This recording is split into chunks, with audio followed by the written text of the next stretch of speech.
the beginning. Oghenejode, Abaka, Ambrose, Jr. I was born in Warri in the year June 15th, 1958. I went to nursery school in Warri, the old Convent School 1, now Oghenejode Primary School. I did my nursery school there. We were taught by quite reverend sisters, Catholic sisters of St. Peter's. Then from there I went to the Sacred Heart Cathedral. So the Sacred Heart Cathedral, that's the seat of the Catholic Bishop of Warri Diocese, is sandwiched between my nursery school and my primary school. And from there I went to Holy Martyrs Uganda Seminary in Efuru. And when I finished from there, I went to SS Peter and Paul Major Seminary in Ibadan. I just stayed from 1977 to 1984. In the course of my priestly formation in the major seminary in Ibadan, I also did some courses with the University of Ibadan. In 1980,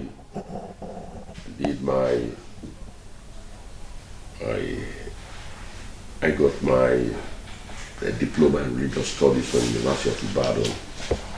In 1984, I did a bachelor's degree in theology from Abaka University, Rome. And then I was ordained on the 7th of November 1987. And after that, I worked in different parishes. St. Anthony's Catholic Church on the Airport Road. I built that church about 32 years ago. And then later I went to do the master's degree in theology in Rome with Holy Cross University. Holy Cross University, I was there from 1993 to 1995. Then I came back home. Then in the year 2006, I went back for a doctorate degree in theology and specialized in moral theology.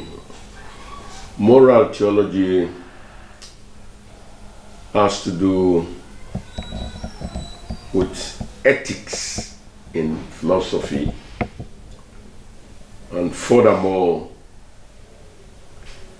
it's centered on the social teachings and doctrines of the church that has to do with human behavior and attitude and our relationship with God and our fellow men, and also our understanding of the society, our impact and contributions for the transformation and change of the society at large. My doctoral dissertation was on ecclesial response to conflict management in the Niger Delta in the light of the social teachings of the church. The social teachings of the church. predicated on human rights,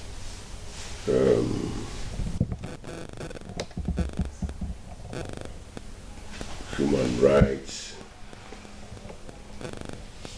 and then human dignity, and also that brings in the question of inclusion, not exclusion, on the realities of life, and also on the dividends of democracy.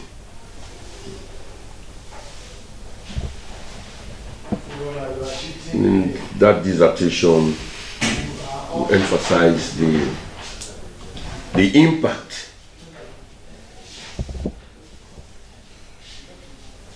of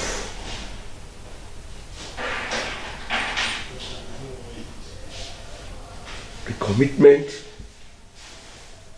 the drive, the sincerity of bringing about the needed transformation in human existence in this particular setting of the Niger Delta. That's the concrete situation in which the people live. What is our impact and our contribution to bring about an alleviation of the sufferings, the pains, the challenges, the deprivations of the people of the Niger Delta? That precisely brings us into the question of inclusion, because what we're experiencing in our country today is a question of exclusion.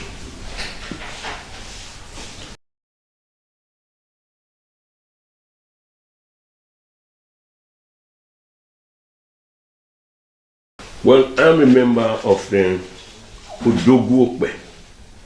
Oghenejode is the traditional council of the Abaka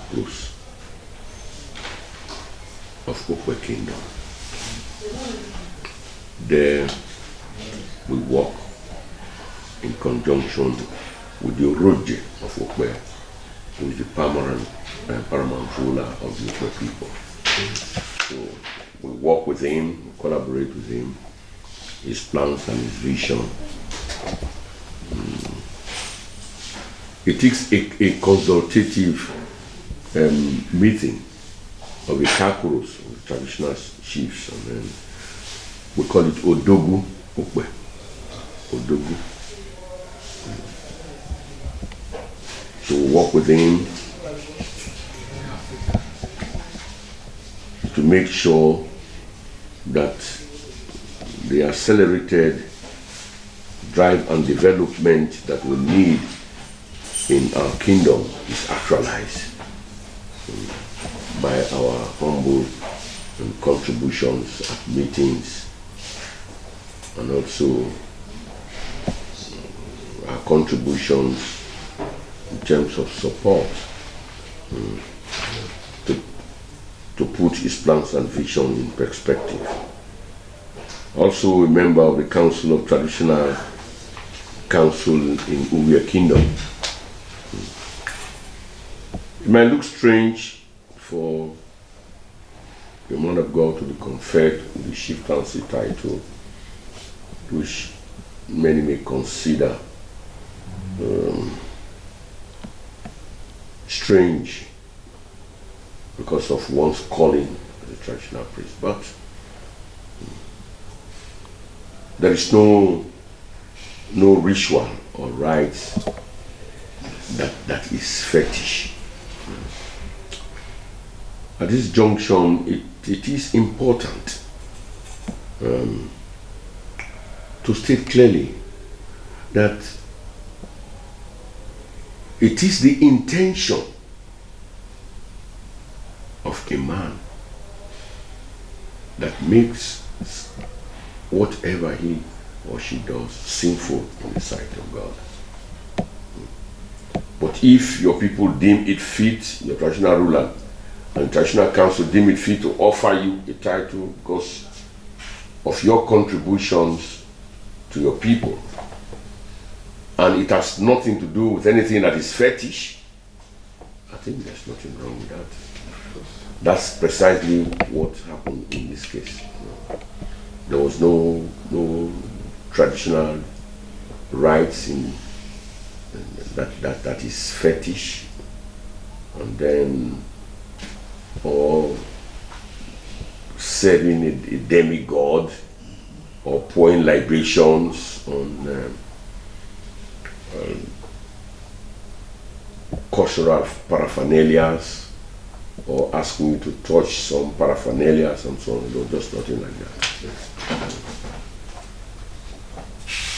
And most importantly, the two traditional rulers, my two traditional rulers, the Oghenejode and the Oghenejode, they are all Catholics. They are professing Catholics.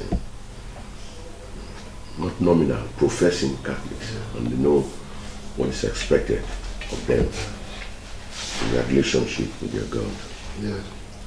And also, I'm a member of the District 409 Rotary Club of Efrun.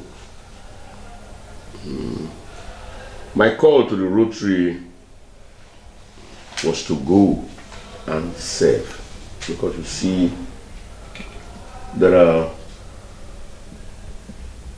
many very encouraging projects that the Rotary do that we see, and those are things that spurred me to become a member, to become a Rotarian. And then I also have a foundation for free medical treatment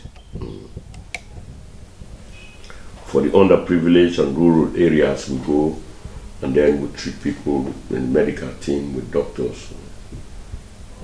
But 2 years ago, I have a medical ambulance, a Mercedes, that was being used by the Hungarian army. But you can carry out operation if you are rushing somebody to the hospital. There's oxygen there. You can fix in oxygen on the person and you transport the person to the hospital. So I used to go from one place to another to treat people free. I've worked in many places around the Delta State. But I gave up that project about 2 years ago. My twin brother and very reverend father, Louis Odudu, died. They kidnapped him, and he was diabetic also, like myself. They kidnapped him, kept him for some days, and we didn't manage to escape. Went to the hospital, and he didn't make it. He died in the process. At that point, I just decided to give my ambulance to the Pirate Confraternity of Nigeria. My uncle, who loved me so much, Professor S.T. Baja, he's also their member, and one of my friends, late Chief Parry Tikini. So in their memory, I gave the ambulance to the Pirate Confraternity of Nigeria. Because at that point, I saw the emptiness and the vanity of life. Okay. You mean your twin brother? Yes. The one who was killed. My twin brother by school and by ordination. Okay. He's an Isoko man. Okay. Okay. So, I see you're from Umegwa Kingdom. So we have Umegwa in Umegwa Kingdom too. Where is it? In the form? Yes, Umiagwa. Umiagwa. In Umegwa. In Umegwa. Is it in Obiado from Nigeria? No. Umiagwa is when you get to Rorokwe, and then you get to the army checkpoint, turn your left. Okay. That road takes you to Agalokwe Yes. at the other end. And when you get to that Agalokwe junction, if you go left, you are going to Aragba, Okwe, and then you come out at Okirigwe. You come out at the Saple roundabout after Songhai, the Delta State Farm. But if you turn your right, you are going to Agalokwe, where you have the famous school, St. Peter Clever, and then from there you go to Barawata side, Igun, where Motepuk was where they come from, then you are in Eku and Abaka and Obiaroko. But before then, there's a road to your left that goes to Umiagwa. That road comes out at Egbeneku and comes out again at the Saple Road. So what's your relationship with the Uwe people? My relationship with the Uwe people is that my father's mother is from Uwe. Okay. My mother, the father and mother are from Uwe. Okay. And the Uwe people, the Uwe women, they are very strong.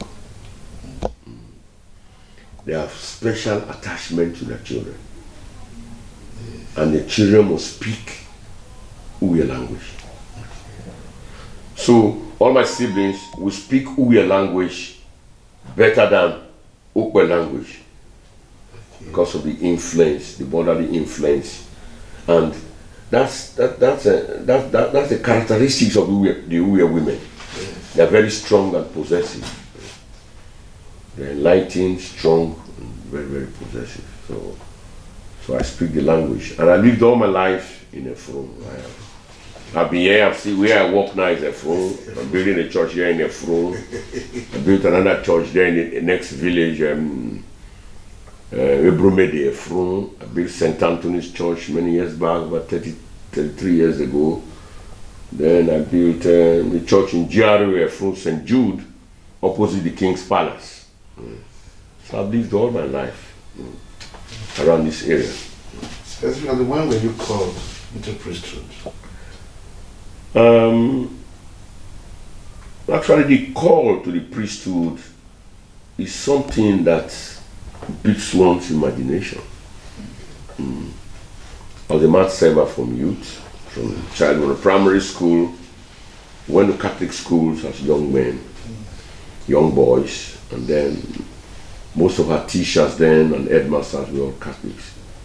And then they really drill the faith into you. Because on Sundays after Mass, your headmaster and your teacher are outside, then you go and take number. So you must go to church on Sunday. If you don't go to church on Sunday, you won't have any number. And then on Monday morning, usually in Catholic school 1, we have 10 mentals. You know this mental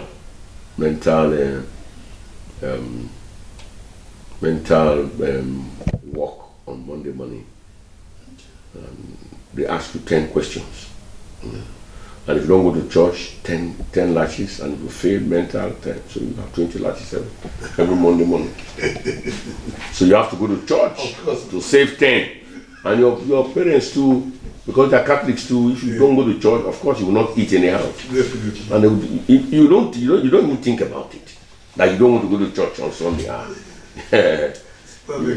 You don't go that direction, never at all. Because the consequence can be something you cannot you can't bear it. So from there, gradually, as a math server, then when I finished the primary school, I passed entrance to other schools, but at the end I just decided, I told my father that I would love to go to the seminary, and I continued like that. That's how I find myself to ordination on the 7th of November 1987. So you don't know, it's a call, there's a deep drive in you, the spiritual drive that moves you in that direction until you fulfill the call of God. And if God calls you, there's no way you can run away from it. You will get to the end. No matter the challenges and difficulties and that you find in the process of formation, you most certainly get to the end.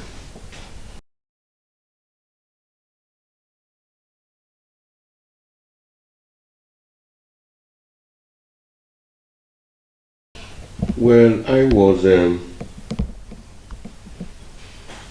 the year 2000. That's the Jubilee year. I had a very serious accident, and I was admitted. I was unconscious in a hospital for days. We went to Barawata side to bury to inter a young man who was shot by robbers in Lagos. And the young man's father was my father's friend. So on our way back, I was stressed up and very tired, and we had an accident. The priest was with me, Father Jiga from local diocese was to take over from me. I was going on leave, but I've not seen him drive before. Despite the fact I was tired, I said I would manage. And then, after that accident, we were rushed to Eku. It's not too far from Eku. I was unconscious for days. And then from there, I was taken to University of Benin Teaching Hospital. From there, I was taken to University of London Teaching Hospital. And then I was supposed to undergo the operation because the pelvis shifted. But I had bed sore when I was in Eku. So the incision was to pass by the bed sore, and we used bolts to bolt some parts of the pelvis and put it back in position. Well, called the bed sore, I was discharged from the University of London Teaching Hospital for it to heal a bit before they carried out the operation. And the daily cost at the clinic was much, £300 every day. So when they gave me 2 weeks, and then after 2 weeks I came back. By the time I came back to the hospital, everything had gone in place. Because there's what is called callus formation. Callus formation has to do with water and then blood that comes out around the area when you have this injury, this broken legs. And it's that callus formation that joined the bone again. And I think that operation was not done. So when I came back, His Royal Majesty Ororo, that's the former Orujo Fokwe, came for the Thanksgiving Mass in my church in GRA, and during the reception he asked my bishop then, Post Reverend Dr. Richard Buck, an Irish priest, and asked that this man, you can only give what you have.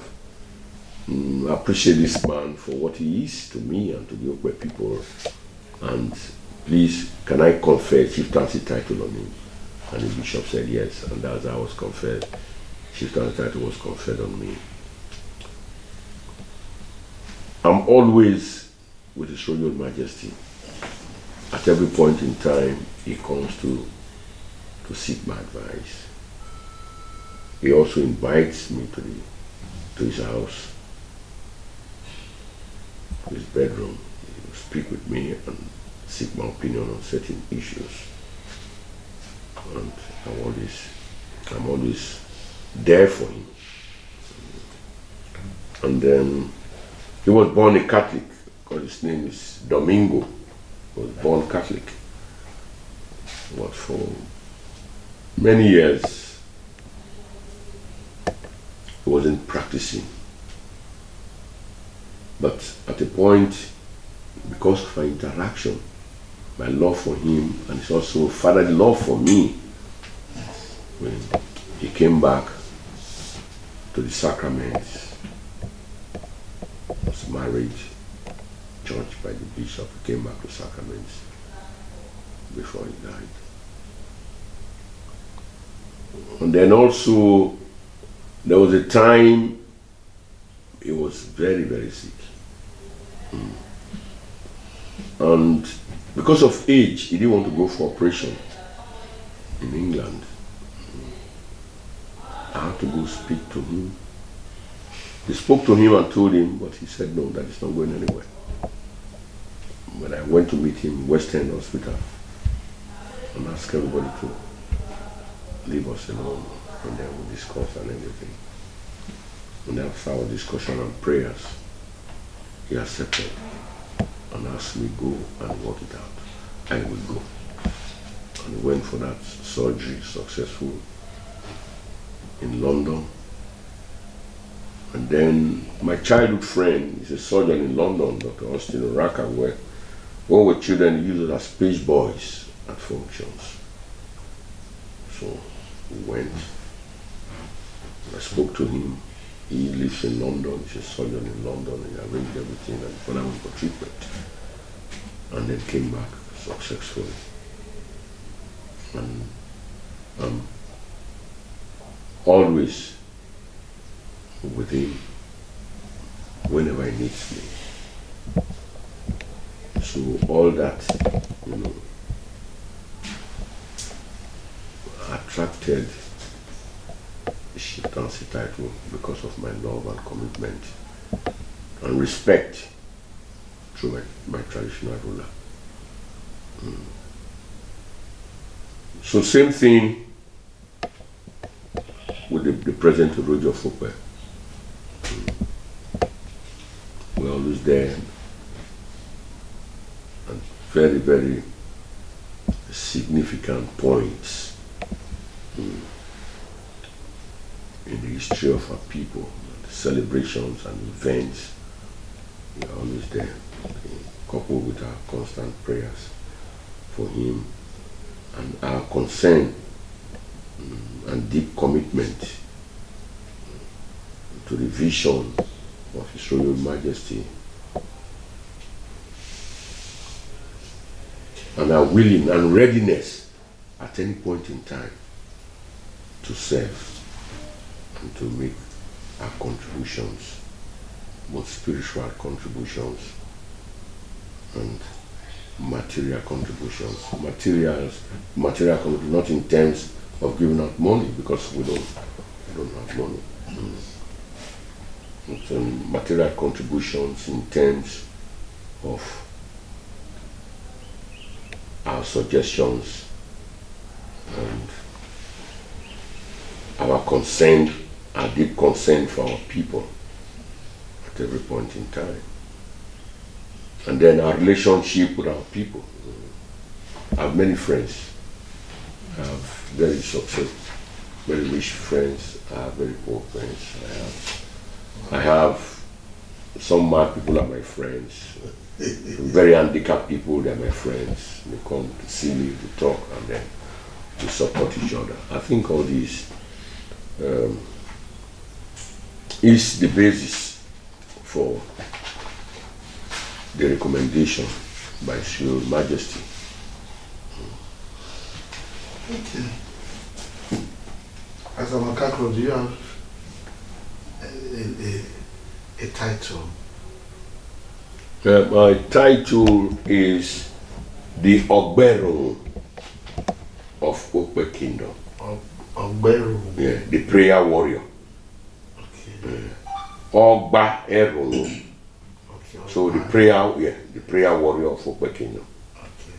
And then the His Royal Majesty Abe the First, the Ovi of Uye, Yes. also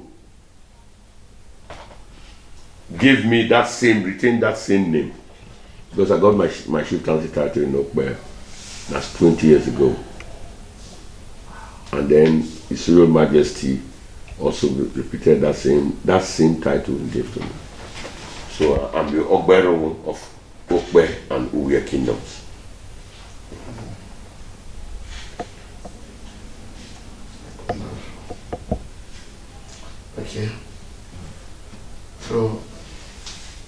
they said you played major roles towards the establishment of the Federal University of Petroleum Resources at this institution. Can you just highlight some of the key roles? Well, the Federal University of Petroleum Resources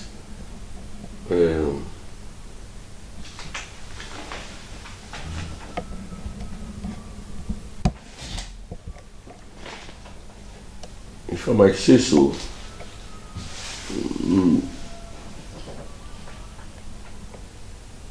at the very beginning, I played some very significant roles.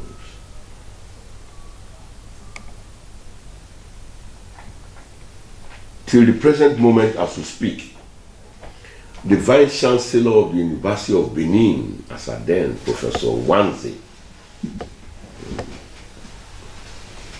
I will sometime see him to ask him how he shows me to play some major roles at the initial takeoff of this college. Then it was a college being midwifed by the University of Benin.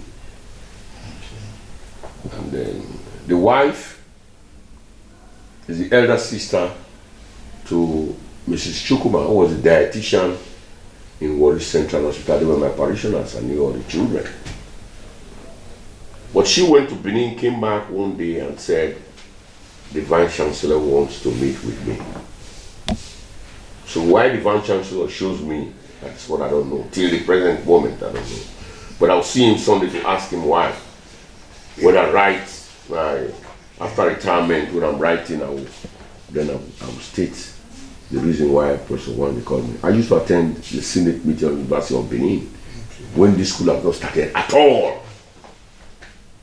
And then when it came the Vice Chancellor and then the Senate of the University of Benin, they came to see me when I was in St. Jude as parish priest, St. Jude GRA in the Holy King's Palace. And I welcomed them. Then took them to the palace.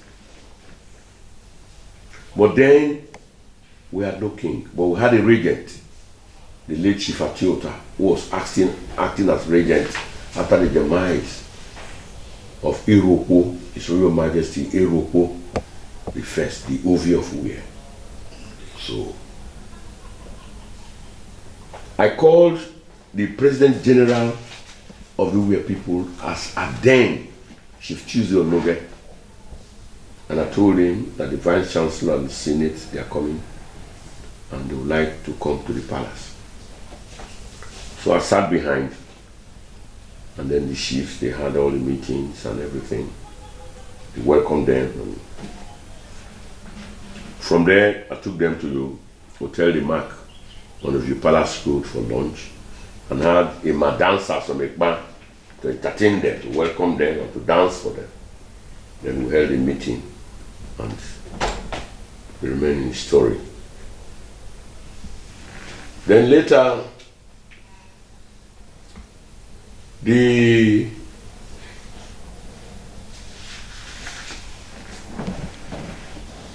workers in PTI, spoke to my senior brother. My senior brother was the director in PTI before he died.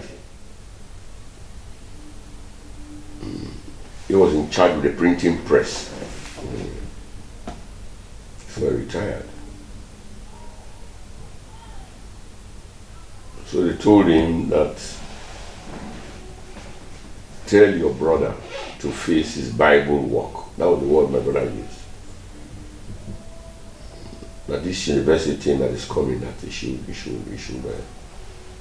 should stay clear of this university. Because they were hearing things happening there. What was on ground there, maybe they thought that PTI was where the former president Olusegun Obasanjo wanted to put the university. So you know the changes that will come to learn in terms of lecturers, professors, and so on and so forth. So they fought against that idea. And knowing that I'm the contact man to Professor and the Vice Chancellor of the University of Benin, Professor once a year, and they thought I was in the know of where the university would be and so on and so forth. But I told my senior brother, may he so rest in peace, I told him that day, please brother, don't call me again. If you call me for spiritual issues, I will come. If you call me for family issues as head of my family, I will come. But if you call me anything that has to do with this university and PTI, I will not come. And my reason is this. If there's a university in Afro, it will bring about awareness on the part of young girls and young boys also who are doing deve, and awareness on the part of young girls who are misbehaving. So the students, the government will not be able to build the hostel that will cater for the number of young boys and young girls that will be students in this institution. So they will come and live amongst you in the town. So if you're a young boy misbehaving and you saw a boy smaller than you, every morning wakes up, puts on his tie, is going to the university. You are a young girl, there's a small girl living in your compound. Every evening you all play together, but in the morning you see him carrying his books, well dressed and going to the university. Nobody will tell you to change. The transformation will come from within you. So my whole idea was this university develops and it will spread. Not only here, it will move from villages, and then it will bring about economic transformation. It will bring about social transformation. It will bring about intellectual transformation. These values are very, very significant for the development and the transformation and the change within for the youths in this environment. So I attended the Senate meeting, contact with the VC, discussed at length, planning at the university will go. And then wanted a hostel, first of all in Musheshe Estate. Everything was worked out, but later, you know, many things happened. That they had to move some of the cars that they bought and many things, move them back to the University of Benin. And we had to start again because there was a bit of conflict between the Vice Chancellor, then management of the University of Benin, and Professor Povorele, who was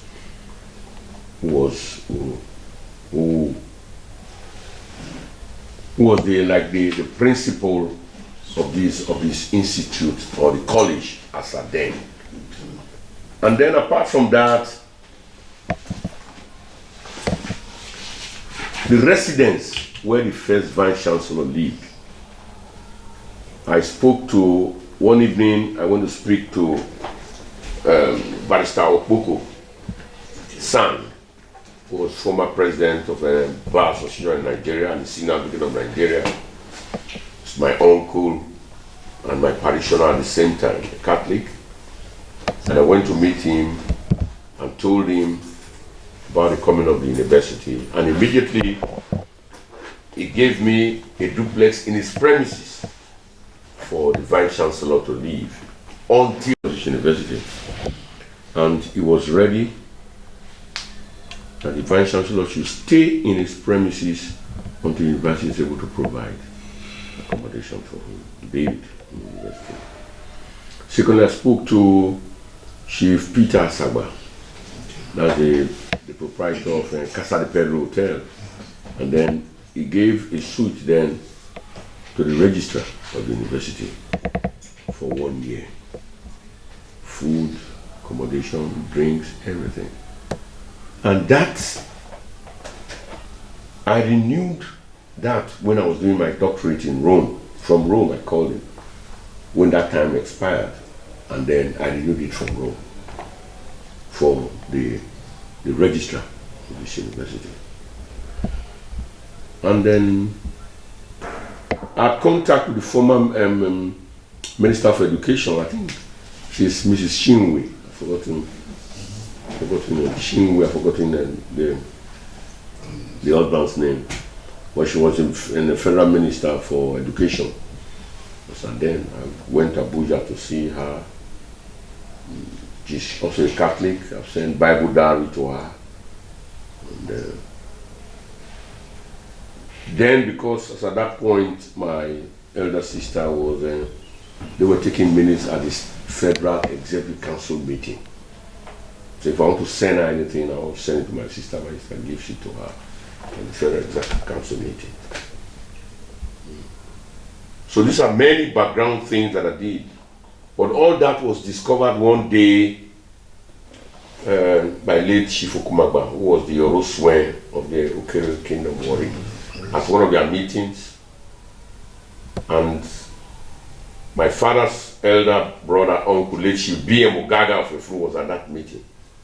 And then they discovered that I was the one behind, because they were looking for any rich man, any big politician who was the contact person around here. That was what they were looking for, but then they never saw all those one, only to discover later that it's just this small father there that is doing all these things. So that man came to meet me one morning. I was shocked to see him, to entertain him, and then I heard him tell his driver, Shabu dinere, that go and bring the drinks and cola nut. So he brought cola nut and drink. I said, Papa. He said, Father, wait. I was at the meeting yesterday and I discovered something very, very strange. That you are the one behind this food thing. So I brought cola nut to thank you. I didn't know that you are so. I'm quoting late Chief Ogaga. He's a man highly respected in Efro.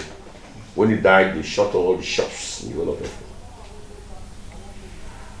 And then he said, I didn't know you were an astute politician. So he gave me money, he gave me drink and prayed for me. So since then, every vice chancellor that comes, I'm always readily available for them to make some contact, to take them to the king, to the Nuevos, and then some powerful stakeholders around this whole area, General Lubada, and so on and so forth. Okay, the last, I'm just confused here now. Is there a difference between parish priest and chaplain? Same thing. The parish priest is the head of a parish. Okay. The chaplain is the head of a chaplaincy. It's a chaplaincy because it is inside the university compound. Okay. And then most of the parishioners, one of them are students. So that's why it's a chaplaincy. Okay. And then the head of the chaplaincy is called a chaplain, which is the same thing you do when you're outside in any other parish as a parish priest. You become a chaplain because you are in the university system. And that place is referred to as a chaplaincy. And then you have plenty of counseling, advice, prayers, and teaching, especially in your sermons. You know, young students, intelligent, bright students with young minds, and then you have to lead them to understand why the gift that God has given to them must be used for two things. One, to give glory to God. Secondly, it must be put to use for the service of man. So when you are intelligent and you are gifted, you must use it for the common good.